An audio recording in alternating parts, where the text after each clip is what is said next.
शिवानी मांगवानी और आप देख रहे हैं न्यूज लाइव।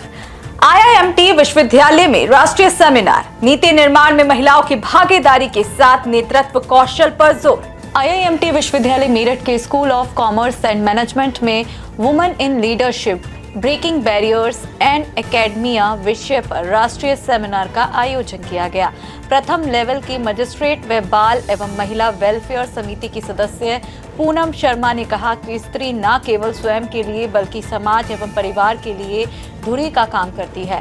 महिला नेतृत्व न केवल संस्थागत विकास में सहायक है बल्कि सामाजिक परिवर्तन का सशक्त माध्यम भी है। लेखिका एवं महिला उत्थान में अग्रणी भूमिका निभा रही डॉक्टर उषा सहाय ने नीति निर्माण में महिलाओं की भागीदारी के साथ नेतृत्व कौशल के विकास पर जोर दिया और कहा कि पारंपरिक बाधाओं को तोड़ते हुए महिलाएं अब प्रशासनिक और शैक्षणिक जगत में शीर्ष पदों पर सशक्त उपस्थिति दर्ज करा रही हैं। संकाय अध्यक्ष डॉक्टर विनीत कौशिक ने देश एवं विश्व पटल पर व्यापार एवं उद्योग जगत में नारी की भूमिका पर विचार रखे। डीन प्रशासन डॉक्टर संदीप कुमार ने समाज में नारी के योगदान पर चर्चा की। इससे पूर्व कुलपति डॉक्टर दीपा शर्मा ने अतिथियों के साथ मां शारदा के समक्ष दीप प्रज्वलित कर सेमिनार का शुभारंभ किया। आयोजन सचिव डॉक्टर देश दीपक अग्रवाल, विभागाध्यक्ष MBA doctor Neeraj Gupta, commerce विभागाध्यक्ष डॉक्टर पुनीत कुमार, बीबीए विभागाध्यक्ष Wasiq Iqbal, doctor Prabhakar, doctor Ashish Kumar, doctor Priyanka Rana, doctor Nikita Singhal, Saumya Sharma, doctor Arun Jadaun आदि ने सेमिनार के आयोजन में विशेष सहयोग किया। एआई इम्पैक्ट समिट में पीएम मोदी ने दुनिया को दिया मानव मंत्र, कहा सर्वजन हिताय सर्वजन सुखाय ही हमारा बेंचमार्क। नई दिल्ली स्थित भारत मंडपम में आयोजित एआई इम्पैक्ट समिट को संबोधित करते हुए प्रधानमंत्री नरेंद्र मोदी ने एआई को सही दिशा देने पर जोर दिया और दुनिया के सामने MANAV विजन मंत्र रखा। प्रधानमंत्री ने कहा कि इसमें M moral and ethical guidance, A accountable governance and national sovereignty, A accessible and exclusive और V वैलिडिटी एंड लेजिटमेट को संदर्भित करता है। पीएम मोदी ने कहा कि इस समिट की थीम सर्वजन हिताय सर्वजन सुखाय ही हमारा बेंचमार्क है। एआई के लिए इंसान सिर्फ डेटा पॉइंट ना बन जाए और सिर्फ रॉ मटेरियल तक सीमित ना रह जाए, इसलिए एआई को डेमोक्रेटाइज करना होगा। प्रधानमंत्री ने कहा कि इसे इंक्लूजन का माध्यम बनाना होगा और कमांड अपने हाथ में रखते हुए एआई को खुला आसमान भी देना होगा। प्रधानमंत्री ने यह भी कहा कि एआई मशीनों को इंटेलिजेंट बना रहा है, लेकिन उससे भी अधिक मानव सामर्थ्य को बढ़ा रहा है। आज मशीन लर्निंग से लर्निंग मशीन का सफर तेज और व्यापक है। ऐसे में हमें विजन भी बड़ा रखना है और जिम्मेदारी भी उतनी ही निभानी है। सुप्रीम कोर्ट ने चुनावी वादों में मुफ्त सुविधाओं पर की तीखी टिप्पणी, कहा विकास कार्यों के लिए कहां से आएगा पैसा। सुप्रीम कोर्ट ने राजनीतिक दलों द्वारा चुनावी वादों में मुफ्त सुविधाओं को लेकर कड़ी टिप्पणी की है।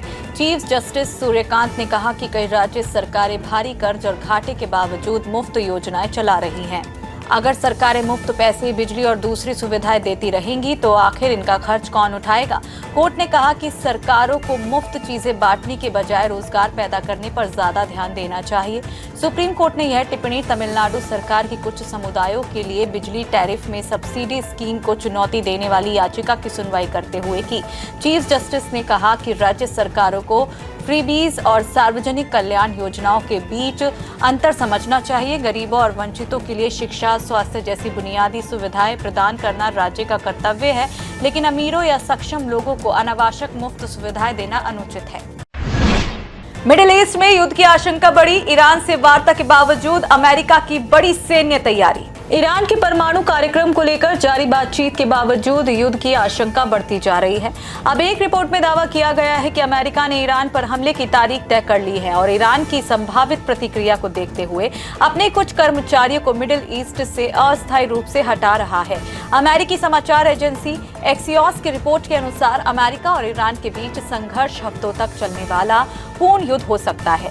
इसके साथ ही इजरायल भी युद्ध की स्थिति के लिए तैयारी कर रहा है। एक्सियोस की रिपोर्ट के अनुसार अमेरिकी राष्ट्रपति डोनाल्ड ट्रंप के करीबी सलाहकार ने आने वाले हफ्तों में सैन्य कार्रवाई की 90% तक संभावना जताई है। रिपोर्ट में कहा गया है कि अमेरिका और इजरायल मिलकर ईरान में ऑपरेशन चला सकते हैं। इस बीच अमेरिका ने मिडिल ईस्ट में अपनी सैन्य ताकत बढ़ा दी है। मिडिल ईस्ट में वर्तमान में अमेरिका के 2 एयरक्राफ्ट कैरियर, 12 युद्धपोत, सैकड़ों लड़ाकू विमान और कई एयर डिफेंस सिस्टम तैनात हैं। T20 वर्ल्ड कप को लेकर बांग्लादेश को हुआ पछतावा। नए खेल मंत्री ने दिए भारत से संबंध सुधारने के संकेत। बांग्लादेश में नई सरकार के गठन के साथ ही सकारात्मक संकेत सामने आए हैं। बांग्लादेश के नए खेल मंत्री अमीनुल हक ने भारत के साथ क्रिकेट संबंधों में आई खटास दूर होने की उम्मीद जताई है। उन्होंने कहा कि T20 वर्ल्ड कप में बांग्लादेश के हिस्सा नहीं लेने के मुद्दे को बातचीत के जरिए जल्द सुलझाया जाना चाहिए। खेल मंत्री अमीनुल हक ने भारत के उप उच्चायुक्त से मुलाकात में कहा कि मैंने T20 वर्ल्ड कप पर चर्चा की और बातचीत सौहार्दपूर्ण रही है। बांग्लादेश के नए खेल मंत्री अमीनुल हक ने कहा कि खेल से लेकर अन्य सभी क्षेत्रों में भी भारत के साथ ईमानदार और सौहार्दपूर्ण रिश्ता चाहते हैं। कूटनीतिक जटिलताओं के कारण हम वर्ल्ड कप में नहीं खेल सके, लेकिन अगर ये मुद्दे पहले बातचीत से सुलझा लिए जाते तो हमारी टीम विश्व कप का हिस्सा हो सकती थी। शेयर बाजार में उथल पुथल के बीच बड़ी गिरावट, सेंसेक्स 750 अंक तक लुढ़का, निफ्टी भी फिसला। घरेलू शेयर बाजार आज शुरुआती बढ़त गंवाकर लाल निशान में आ गया। इस दौरान सेंसेक्स दिन के हाई से 750 अंकों तक टूट गया और निफ्टी फिसलकर 25,700 अंक के नीचे चला गया। इसके साथ ही शेयर बाजार में पिछले 3 दिनों से जारी तेजी पर ब्रेक लग गया। शेयर बाजार में मुनाफा वसूली और क्रूड ऑयल के बढ़ते दामों ने मार्केट के सेंटिमेंट पर दबाव डाला, जिससे आईटी और फार्मा को छोड़कर बाकी सभी सेक्टोरल इंडेक्स लाल निशान में आ गए। इस दौरान रियल्टी, कंज्यूमर ड्यूरेबल और कैपिटल गुड्स में सबसे अधिक गिरावट देखने को मिली।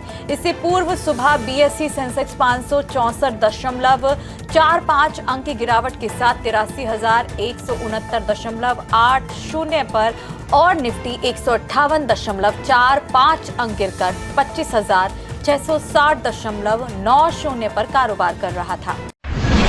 घरेलू सराफा बाजार में उतार चढ़ाव जारी, सोने चांदी के रेट में फिर बढ़ोतरी। सराफा बाजार में सोने चांदी की कीमतों में उतार चढ़ाव के बीच आज बढ़ोतरी का रुख रहा।